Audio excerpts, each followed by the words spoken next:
માર્કેટમાં આજે સરગવો જોયો ને સીધો જ આ સરગવાને હું ઘરે લઈ આવી, કારણ કે સરગવાનું એકદમ કોરું તેલ વિનાનું શાક ખૂબ જ સરસ થાય છે અને મારા ઘરે બધાને ભાવે છે। તો સૌથી પહેલાં મેં સરગવાને કાપીને ટુકડા કરી લીધા, બધા એક સરખા ટુકડા કરેલા છે અને ત્યારબાદ પાણી ગરમ કરી અને આ ટુકડાને બાફવા માટે મૂકી દીધા છે, કારણ કે સરગવાને આપણે સૌથી પહેલાં બાફવાનો છે ને પછી તેનો વઘાર કરવાનો છે।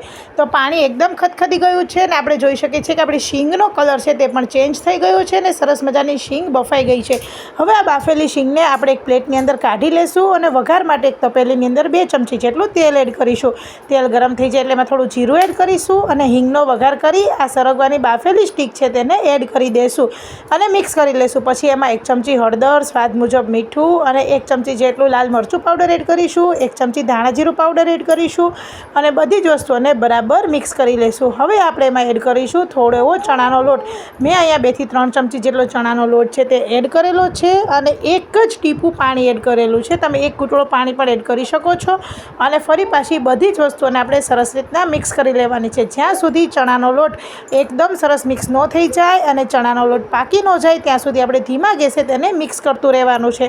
તો તમે જોઈ શકો છો કે આપણું સરગવાની શીંગનું લોટવાળું શાક ખૂબ જ સરસ થઈ ગયું છે અને આપણો લોટ છે તે પણ હવે પાકી ગયો છે અને જરા પણ તેલ પણ નથી દેખાતું, એકદમ સરસ કોરું આ લોટવાળું શાક છે તે તૈયાર થઈ ગયું છે। તો તમે પણ આ શાકને ઘરે બનાવી અવશ્ય ટ્રાય કરો અને વિડીયોને લાઇક કરવાનું ના ભૂલશો।